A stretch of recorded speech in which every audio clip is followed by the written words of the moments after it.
지난주 우리 당의 국민과 함께 혁신위원회가 공식 출범하고 본격적인 활동에 들어갔습니다. 일주의 짧은 기간 동안임에도 인요한 위원장님께서 보여주신 통합을 위한 행보는 정치권의 주요 이슈 중 하나가 되었습니다. 지난 여름 민주당 혁신위가 제안한 특권 포기 등의 쇄신안이 민주당 지도부의 벽에 막혀 무산되고 위원장의 망언으로 소란만 일으켰던 사례와는 달리 우리 당 혁신위는 국민의 기대에 부응하기 위한 노력을 하고 있습니다. 혁신위는 제1호 안건으로 당내 화합을 위한 제안을 제시했습니다. 과거 윤리위의 징계 결정은 나름 합리적 사유와 기준을 가지고 이루어진 것으로 존중돼야 마땅합니다만 보다 큰 정당을 위한 혁신위의 화합 제안 역시 존중되어야 하겠습니다. 조금 다른 의견이 있을 수 있겠으나 혁신위가 추구하는 가치와 방향, 혁신의 진정성을 적극 수용하는 것이 옳다는 생각을 가지고 있습니다. 김포 시민들의 의견을 수렴해 서울시 편입 여부를 추진하겠다는 우리 당의 입장에 대해 민주당 입장이 무엇인지 잘 모르겠습니다. 반대한다는 것입니까? 아니면 찬성한다는 것입니까? 민주당은 지금처럼 동문서답을 할 것이 아니라 찬성인지 반대인지 입장을 명확하게 밝히는 것이 도리라고 생각합니다. 주민을 위해 행정이 존재하는 것이지 행정을 위해 주민이 존재하는 것이 아닙니다. 주민들의 생활권, 통근권, 통화권, 지리적 위치와 행정구역을 일치시켜 주민 편익을 극대화하는 것을 행정이기주의가 가로막겠다면 이것은 본말이 전도된 것입니다. 우리 당은 주민들의 의견을 적극 청취하고 필요한 조치를 뒷받침하기 위해 당대표 직속으로 특별위원회를 오늘 발족시키려 합니다. 오로지 시민의 입장에 입각하여 이를 추진하겠습니다. 김포 시민의 간곡한 희망을 먼 산 쳐다보듯 하기보다도 민주당은 주민 편익 극대화에 협조해 주시기를 부탁드립니다. 아울러 서울 인근의 김포와 유사한 도시에서도 주민들이 뜻을 모아 오시면 우리 당은 적극 검토하도록 할 예정입니다.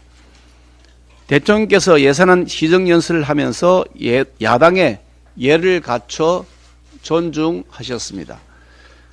본회의장에서의 야유도 비록 완벽하지는 않았지만 여야가 의미 있는 변화를 만들어냈다고 생각합니다.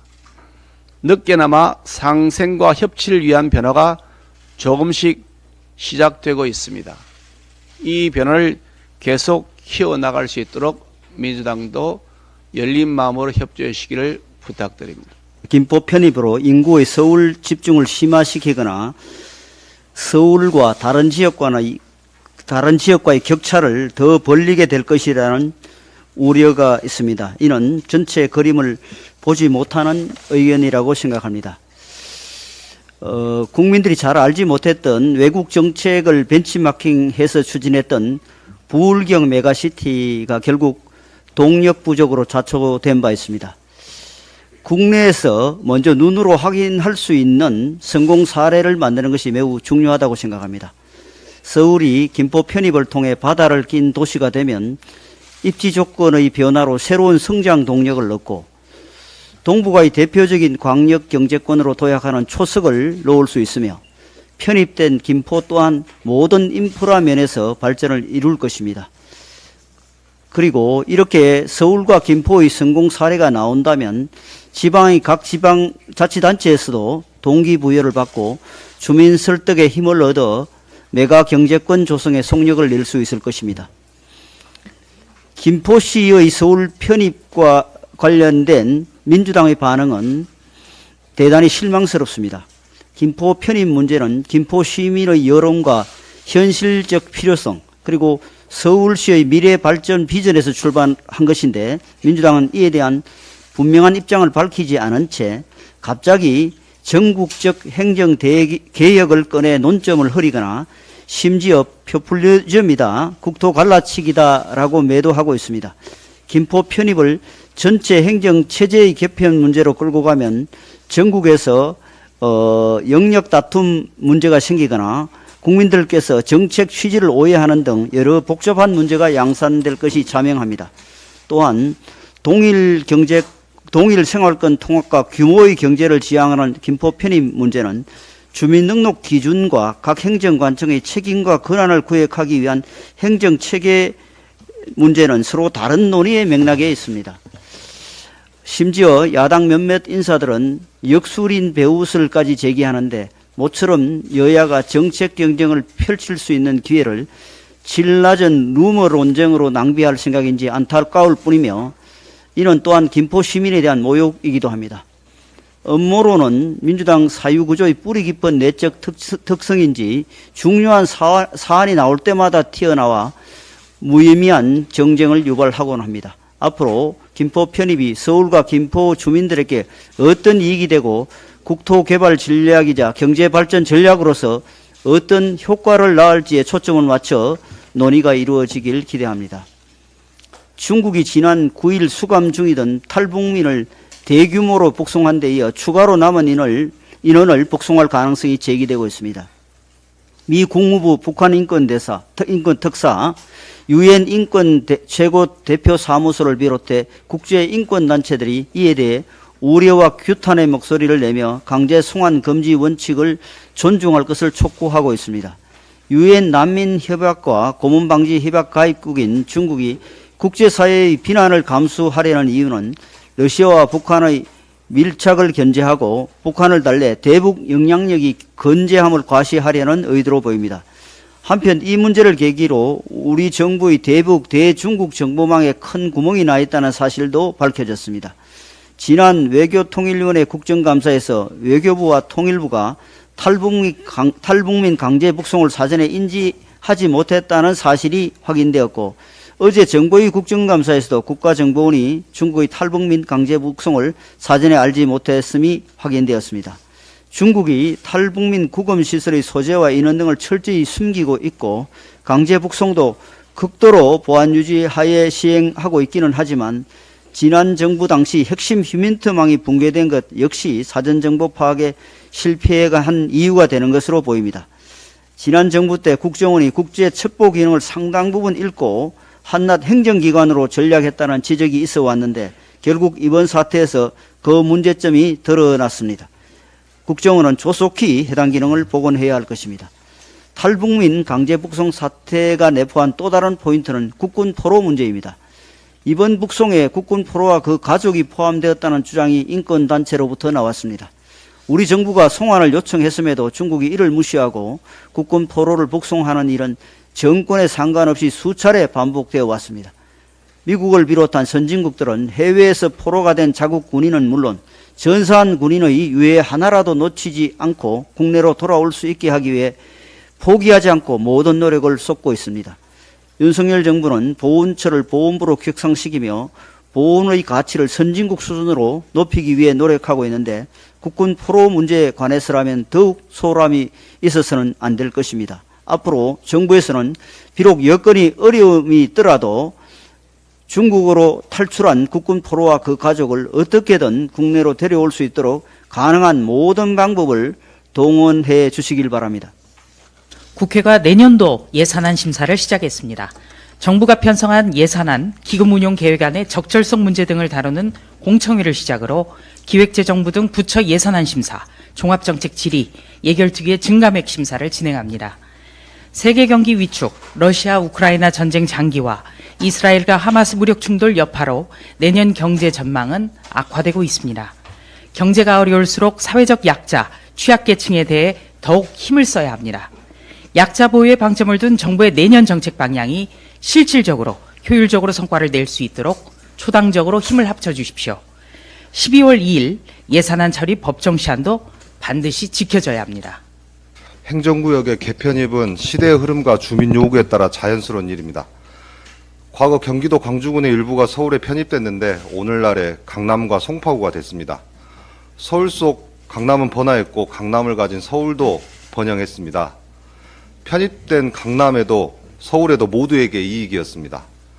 김포 시민이 원하면 김포는 서울에 편입될 것이고 김포는 서울에 편입될 것입니다. 김포가 잘 되는 것이 서울이 잘 되는 것이고 서울이 잘 되는 것이 김포가 잘 되는 것이기 때문입니다.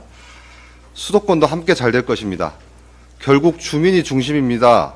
생활권과 행정구역을 일치시키면 주민들의 삶이 나아질 것입니다.